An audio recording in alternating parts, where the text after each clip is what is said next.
Hello everyone, Meteorologist Ethan Emery here in the Fox 19 First Alert Streaming Center for our Friday edition of our 7:15 weekday evening weather show. Filling in for Chief Meteorologist Steve Horsemeyer this evening, and we are looking at a pretty dry forecast all in all, but we do have the potential for some rain in the next couple of weeks. We'll break down those details and also show you some activities and events going on this weekend across the tri-state that you might be interested in, and what the temperatures will be like for those events. So thank you all so much for joining us here on this Friday edition of our 7:15 weekday evening weather show, and we're live wherever you stream. We're live on fox19.com, the Fox 19 News and First Alert weather app. We're live on the 24/7 weather streaming channel. We're live on the YouTube, as well as we're live on Facebook. Now, eventually, you'll be able to comment, ask questions on YouTube, but for now, you can only do that on Facebook, at least live. Of course, once the video is posted and uploaded, you can comment there, but no one's going to see the responses. At least I don't take the time and dig through all of those, but eventually we will do live chats there. But right now, the live chats are solely for Facebook, both the Fox 19 Facebook page as well as my Facebook page at Ethan Emery WX, and we'll talk about the forecast in detail coming up here in just a little bit. So thank you all so much for joining us here on this Friday edition. So looking at Facebook right now, Betty asking, what is the bad weather? Well, the bad weather is the fact that we don't have any rain in the forecast. It's been so dry. It's been such a nuisance for the fact that it's been impactful for the areas that really need the rain. In fact, right now, we are looking at, exceptional drought conditions over towards eastern Highland County, over towards the Rainsboro area, Paint Creek area, out in that direction. So that's the first time I've seen an exceptional drought in the Fox 19 Now viewing area at all. So that's a first. However, for folks asking about the drought, if this is the worst in the tri-state collectively, the answer is no. At one point back in around the same time as this year, so late August, early September of 2007, we had a lot more of this red right over the tri-state. I don't know if you remember that or not. I remember it. I was in 7th grade. I remember having to miss a couple of classes at school because of the fact that it was so hot. The ACs weren't working. It was a really old school, so we had to stay at home. And fortunately, our house was still cool. But it was definitely a hot late summer going into early fall that year, and dry, just as much as it is this year. So what I normally do on 19 at 6 on my weekend weather show is I give you a quick look at the forecast. Tonight, tomorrow, 7-day. And I usually try to keep it within 5 minutes, but for this show, it's kind of hard to do that. So I'm going to do that real quick. That way, if you're just joining us, that way you can see that forecast, because there's high school football games going on. There are a lot of activities this evening. We've got the Oktoberfest over going on at Newport. Also towards Covington, there is the Navy Bean Festival over towards Rising Sun. There's the barbecue and bands, I believe, over towards Carrollton. There are just so many things going on. So, with that being said, we'll make sure you get to enjoy those things. So here is tonight's forecast, tomorrow's forecast, and the 7-day. Once the graphic loads, that is. So tonight, we got temperatures falling down into the mid-60s. We're going to call it partly cloudy tonight. But we go into the day tomorrow, we're looking at a bit more sunshine and a high of 89 degrees. No, that is not a typo. We are going to see really warm, dare I say, hot conditions in store for tomorrow. Now, tomorrow is the hottest day of our 7-day forecast, as we are looking at temperatures that are going to pretty much stay in the mid to upper 80s through the next 7 days. We got a lot of sunshine, too, to go with that for Sunday, a high of 88. Monday, 87, with more sunshine. There will be some cloud cover that moves in Tuesday through Thursday, at least, with the system moving in from the south and east. I'll show you that in more detail here in just a little bit. And then by the end of next week, we're back up to 88 degrees. So very warm, even hot, some could say, in the tri-state with these conditions. Now, morning lows will be in the upper 50s and the low 60s. And mind you, next week, Monday through Friday, that is the final full week of summer. The days of summer are very limited at this point.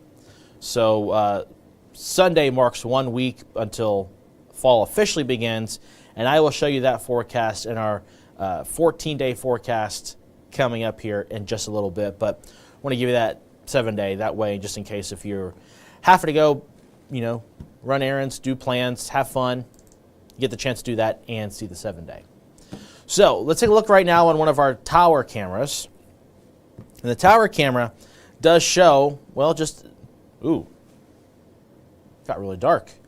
Needs to be updated, I guess. The iris must be blown out, or at least not high enough. So we'll skip that one. We'll go to this one. This better view. This is our rooftop camera over in Queensgate, looking towards downtown. And you can see a lot of those clouds, and you can see some of the sunshine filtering through those clouds, glaring off of the buildings there. Very beautiful view. Unfortunately, the trees don't look quite as vibrantly colored as they normally would be in the next couple of weeks. So they're beginning to show signs of this yellow and browning and such, and that is because of how dry it's been. And if you've ever been traveling out east lately, a lot of those leaves are already falling at a pretty good rate.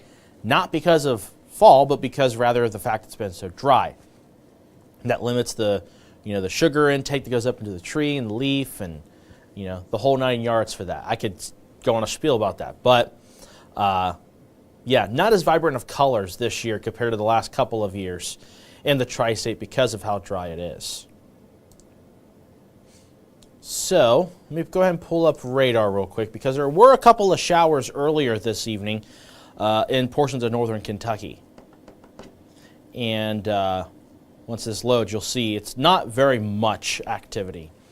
The area seeing this activity is primarily over towards Mason and Lewis counties.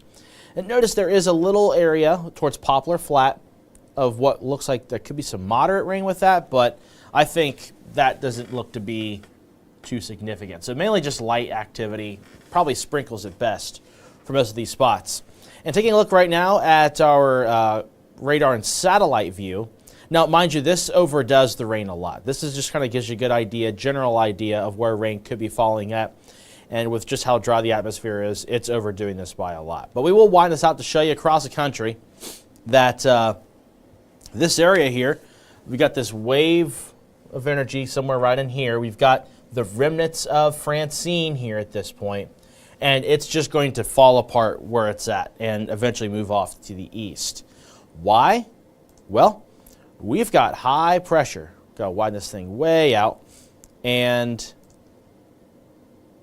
we've got at the surface high pressure right here. You've got a big area of high pressure right here.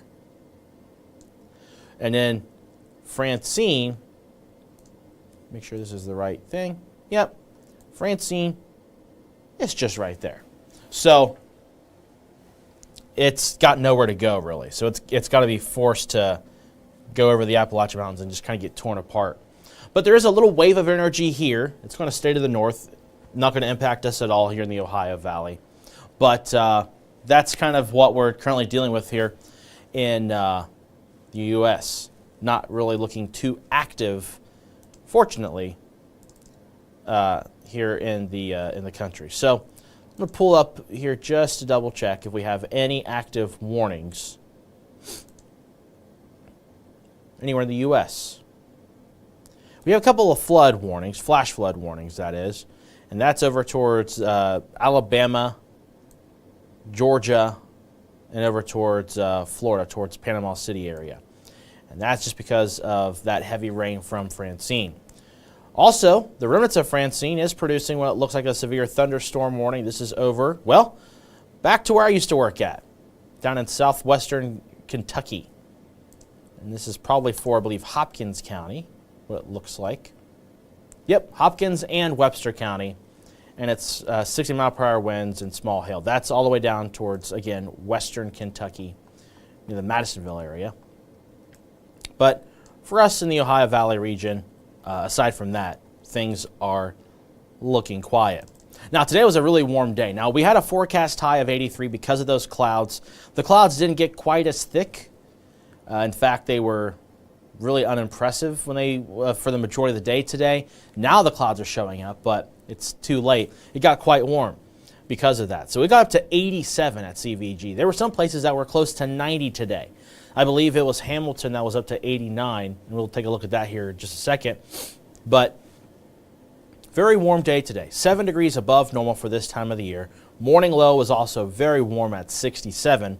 And this morning, again, CVG was warm, but a couple other stations were showing 50s this morning. So mid-50s from the Lunken Airport, Hamilton, Middletown, Harrison, even Batesville was at 57 degrees here earlier this morning. But today, now mind you, this is not entirely accurate because, as I said, CVG is 87.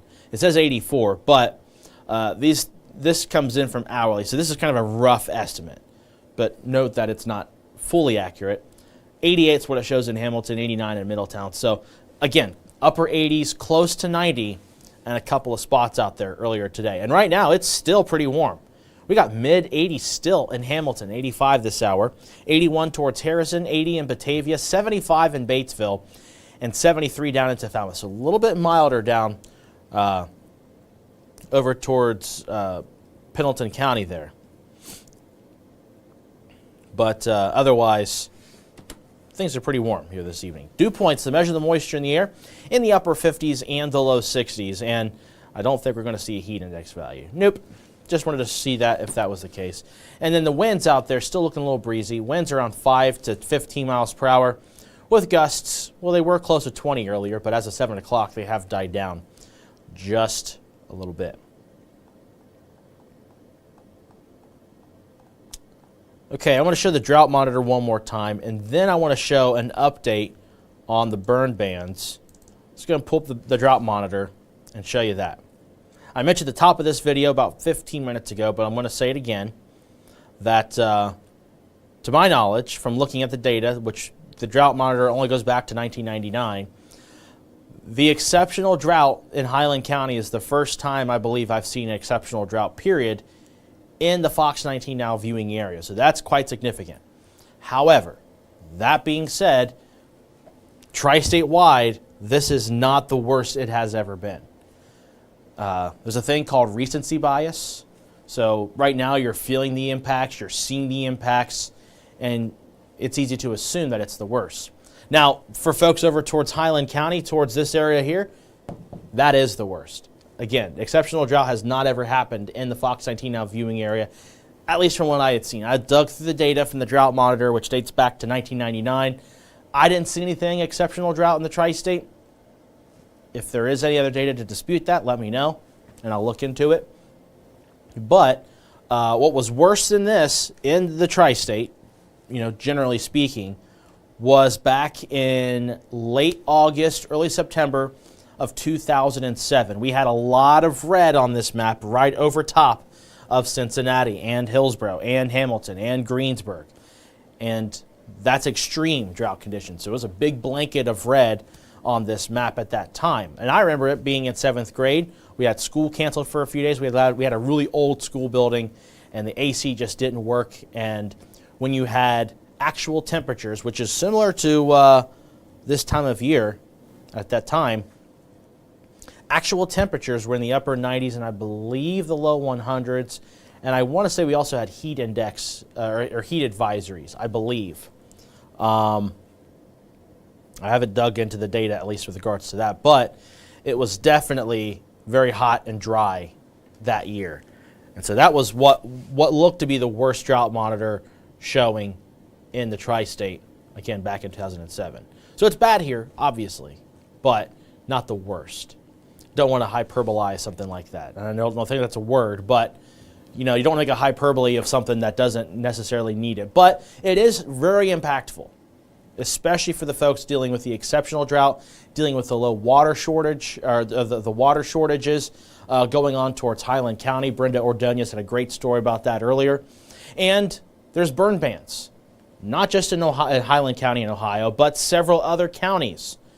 And even if your county is not on this, it would be a really good idea to avoid burning something outside, because even if you're in just a moderate drought, the grass is dry enough and the wind, as light as it could be, could still easily carry a fire and could quickly spread. I know there were a couple of grass fires yesterday, even today, I believe over towards Warren, Clinton, and Highland counties.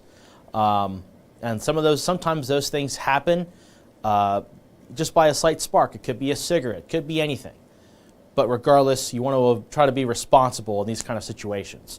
So, again, we mentioned Highland County. In Kentucky, Boone, Bracken, Gallatin, Grant, Lewis, and Robertson counties. It's a lot of counties, and I want to make a map for this because at this point I think we're going to see more counties pop up on this in the coming days. In Indiana, Dearborn, Franklin, Switzerland, and Union counties also under that burn ban. And these are issued by county officials, whether it is county officials, whether it's emergency managers, whether it's fire department or sheriff department, whatever it might be, they all collaborate together, the leaders of that county. Hey, it's bad enough, we need to issue a burn ban. So that's what's going on here right now. The new ones that were issued today that weren't here yesterday when we did 715 was Boone County and Union County. Both of those counties were added today because of how dry it has been. So quite significant to have that many burn bans in the tri-state. So what we'll do now is take a pause and take a look at our comments and questions on the Fox 19 Facebook page as well as my Facebook page at Ethan Emery WX. Chelsea says, I'm here watering my lawn. Maybe I aged myself saying 2007. Chelsea says, I was 19 in 2007.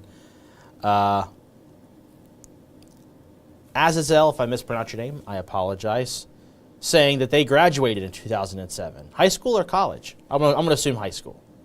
Yeah, time flies by, right? That was, how many years ago would that be? That'd be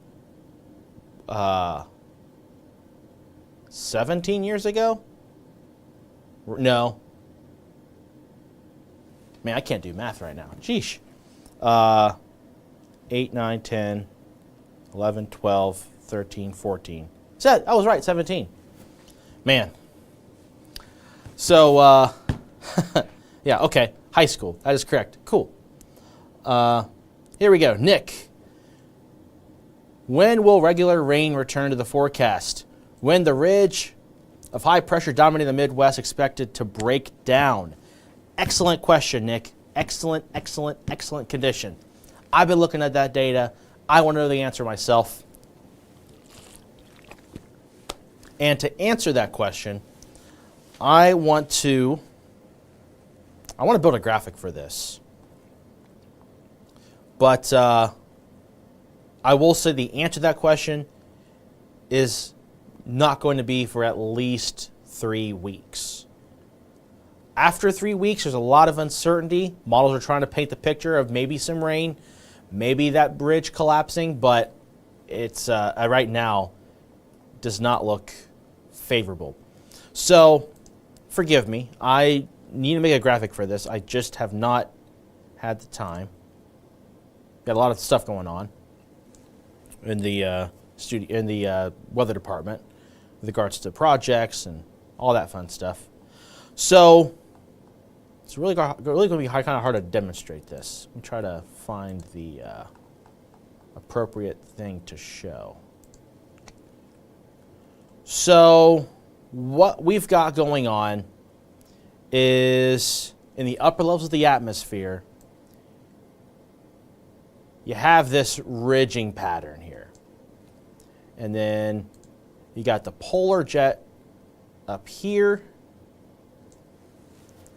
You get the polar jet way up here. That polar jet sinks southward towards the late fall into winter.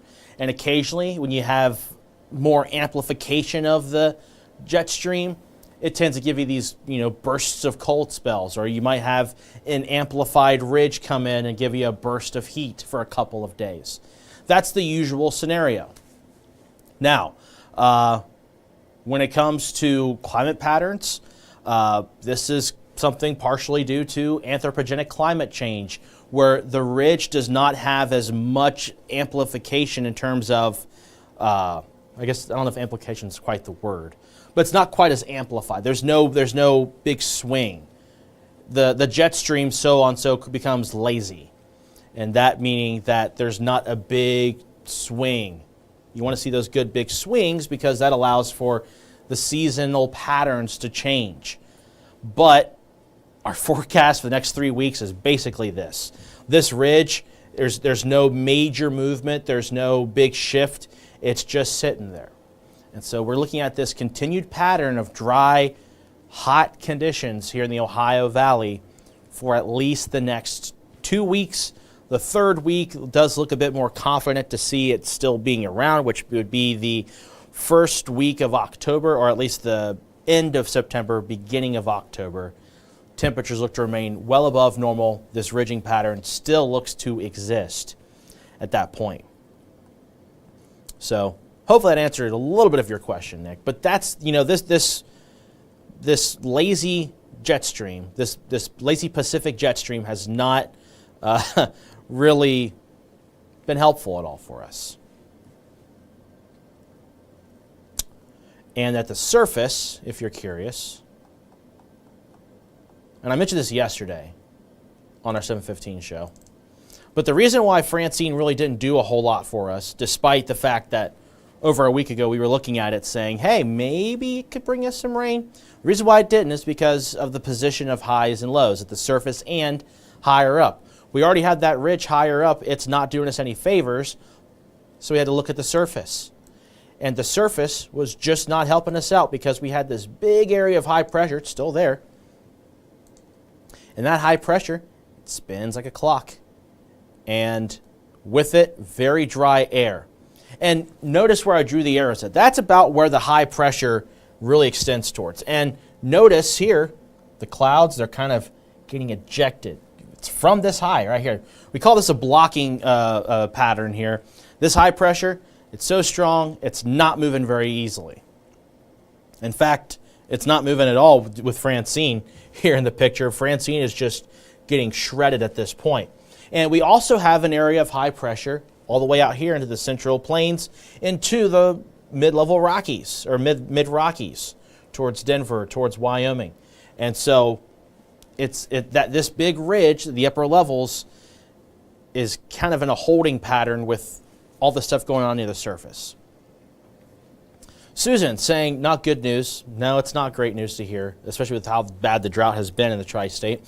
Susan saying Lexington got rain today. Yeah, because of the extent of this high pressure. So notice some of this rain here. For the last couple of hours, you can still see it rained with thunderstorms also towards Paducah area, Bowling Green, Lexington. Louisville even seeing a little bit of rain there earlier today. And that's again, the remnants of Francine. We had a couple of sprinkles, light showers towards Owen, Carroll County, and right now over towards Lewis and Mason and Robertson counties, but that's it. Nothing more than that coming up here this weekend, or next week for that matter. So what I'm going to do now is show a couple of graphics. That way we can at least highlight some of the cool events going on. Let's begin with a fun one. I made all these graphics and we didn't get to show them very much, so I want to highlight them, show off my work. And the temperatures are gone for Friday, so apologies for that. Navy Bean Fall Festival down in Rising Sun, Indiana. That sounds like a really cool festival. I love festivals that have kind of a non-traditional theme to it. Like, a lot of places have certain themes like, an apple festival or a Oktoberfest or whatever. A lot of places have those. But when you have one that's very specific like that, the Navy Bean Fall Festival, that sounds cool. So if you're out there in Rising Sun, shout out to you. Where I grew up in Highland County, Hillsboro, they have the Festival of the Bells. That's because there's a huge bell foundry in Hillsboro way back in the 1800s, and that's kind of a cool thing. It's locally tied in with it. I got a buddy of mine up in Bucyrus. They have the Bratwurst Festival. It's kind of a cool thing. I don't know if there's any other ones like that out there, but there are different types of festivals, and it's cool to me to see one like this. There's also another festival, and I probably won't be able to show it because the data is incorrect on it, but it's the Bands and Barbecue Festival happening in Carrollton. And that goes on tomorrow too, just like today. Now, there is also on North Bend Road the Whispering Beard Folk Festival, another fun one. That's over again on North Bend Road. Saturday is the hottest day of our 7-day forecast. And you know what? I'm just going to show it to you, because showing you the regional forecast model is not going to do any justice at this point, because there's not going to be much to show. Although I am going to show it here in a moment, because it does paint a picture of hope. Some hope, that is. So here's that 7-day forecast.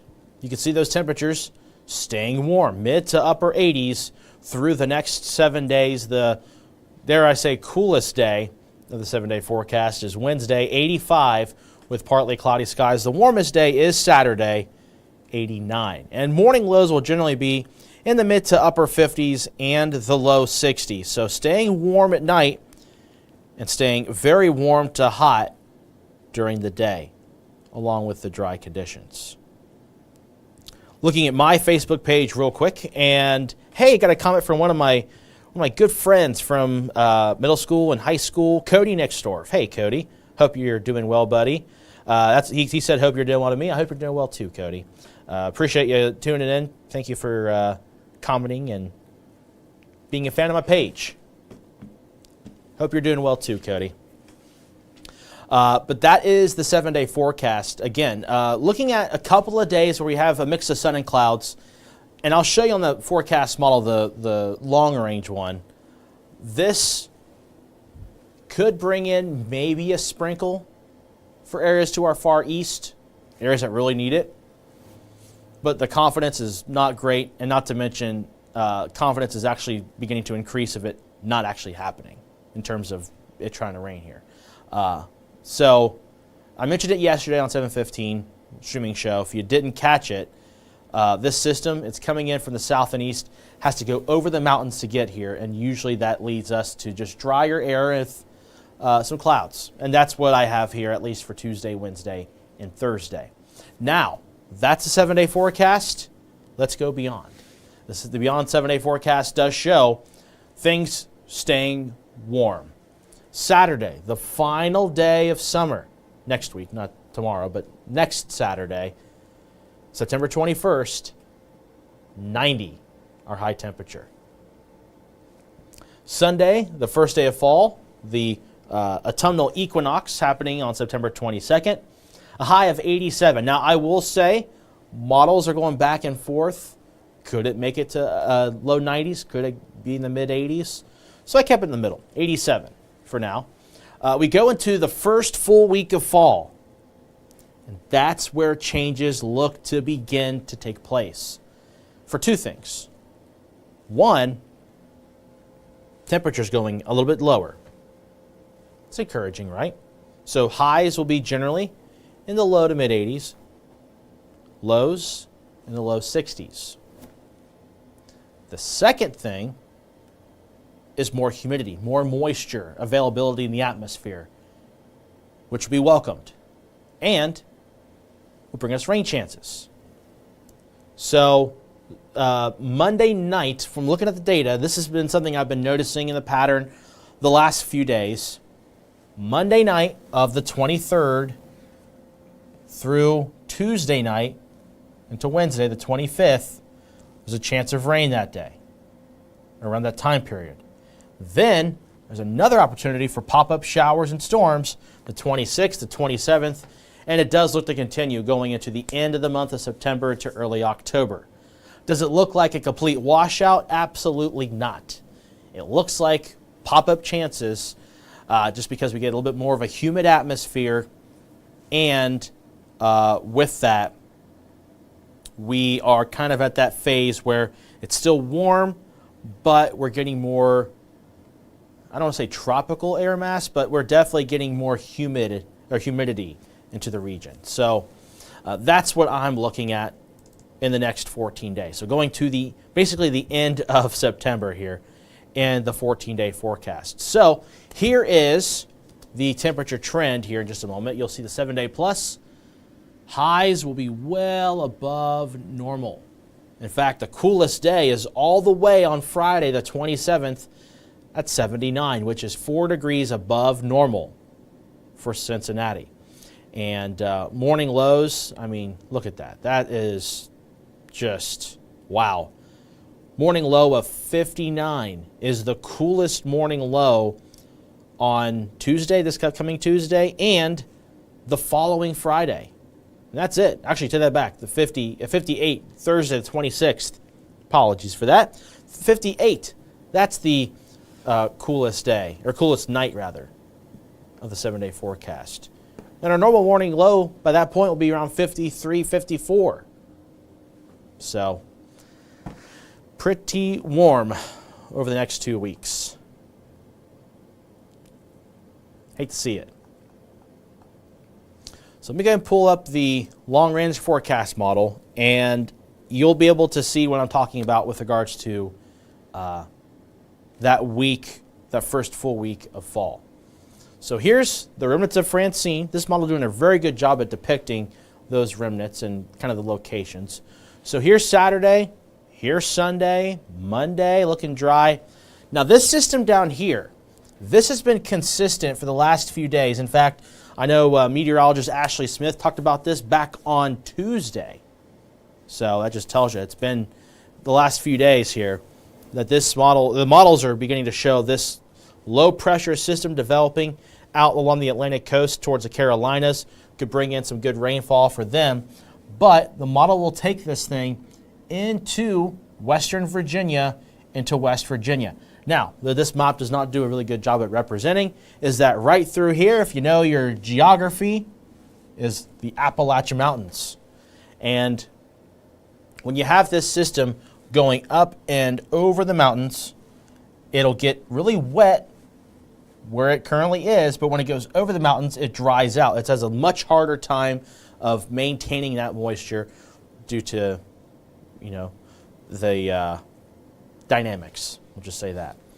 So you'll see it here. Try to do that, but watch. It begins to fall apart on Wednesday as it tries to push its way in the Ohio Valley. So see, there's just a little bit of something with it, a little bit here. And I think this is being overdone. I think at best, over towards Athens, over towards, down towards Pomeroy, down towards Portsmouth, Ironton, maybe a few sprinkles. That's it. That's Wednesday. For us in the Tri-State, nothing. We go into Thursday, nothing. Same goes for Friday. And then we go into Saturday, the final day of summer, officially. It's dry, although that's kind of a weird, I don't know what that is. That's incorrect. That's not going to happen. We go into Sunday, though. This will be the first day officially of fall. Notice these pop-up showers showing up here in eastern Kentucky, down towards western Kentucky, southern Indiana. That's that humid air beginning to move its way into the region. We play this out a little bit forward in time. We go into Monday. Let's back this up a little bit. There we go. We go into Monday. Look at that. Pop-up chances showing up here in Cincinnati. We've got a line of activity over towards Illinois. That's associated with what we call a trough, a wave of energy moving in. And this is our hope for moisture. So the first full week of fall, we could be looking at potentially some daily rain chances. Will they be washouts? No. Will they be drought alleviating? No. It'll help the drought, yes, but by how much? Minuscule. Unless, of course, we get into the just right pattern where every day we get a good steady rain, that would be helpful. This scenario would be your downpour scenario, your thunderstorm scenarios. Now, if you're asking about severe weather, this far out doesn't look to be the case because of that ridging pattern. So going back to what I said earlier, we got a lazy jet stream way up in the upper levels of the atmosphere and all the way up towards the U.S.-Canada line, and that ridge is not doing a whole lot. If that ridge were amplified, having a bigger, kind of a bigger hill to it, so to speak, we could be looking at more storm energy working its way into the region. But because it's flat, there's not a lot of forcing in terms of, we're not going to look at a big cold front or a big area of low pressure system. So the indicators for what will be severe weather this far out are not there. So that's too far out to ask about that right now. But my point of bringing all this up is that the first week of fall, we could see rain chances. Much needed rain. That's why I introduced it on the 14-day forecast. So let's hope that is the case. But until then, we've got to wait. And until then, we got 10 days roughly of dry weather. Hey, Susan on the Fox 19 Facebook page saying Bainbridge has the Festival of the Leaves. I know, and I love being able to drive through there. I haven't been able to attend the Festival of the Leaves there in Bainbridge. Bainbridge, a very beautiful area. Growing up, we used to drive through there going to Chillicothe, the big city. And I kid. But it is a really nice little area through there. But, yeah, one of the many festivals that are unique. So, if you have a unique festival in your hometown, let me know. It'd be kind of cool to see. Okay, so let's look at the 7-day forecast one more time, and then we're going to go ahead and log off here because I got to get ready for the 10 o'clock newscast because we got to change up here. Once this loads and lets you see it for a second, I'll tell you. We will not be at live on the air at 10 o'clock on Fox 19. You have to go to the sub-channel 19.3. At 10 o'clock, we'll be live there. Once the newscast is over with, at that point, if you missed it, we will do a recorded weather segment and a recorded news segment, and that'll be airing when the final quarter goes live on Fox 19 after the football game. So we got Friday night college football, and we can't change that. So because of that, we'll have our live newscast for 10 o'clock on 19.3, and we'll give you at least some news and weather headlines during the final quarter live once the football game is over. So that's the programming note to take at least to understand. We've got that plan actually for the next several weeks because of college football. But there is that 7-day forecast. Again, warm and dry is the name of the game until that first full week of fall. Then we could be looking at opportunities for rain chances. Until then, though, you can get the latest forecast and the current conditions on the Fox 19 First Alert weather app, as well as on the First Alert 24/7 weather streaming channel, available wherever you stream. And thank you all so much for joining us for this Friday edition of our First Alert Weather 7:15 weekday evening streaming show that airs every Monday through Friday at 7:15 p.m. And Chief Meteorologist Steve Horsemeyer will be back for Monday's edition of the 7:15 weekday evening weather show. But don't forget, I will be back here for 19 at 6 tomorrow at 6 p.m., giving you an update, hopefully giving you some more graphics, some more fun events that are going on in the Tri-State I can show you, and hopefully answer any questions you might have, which you can think of between now and then. But otherwise, thank you all so much. Have a safe, have a fun Friday, and we'll see you at 10 o'clock on 19.3, and we'll see you also on fox19.com. Thank you.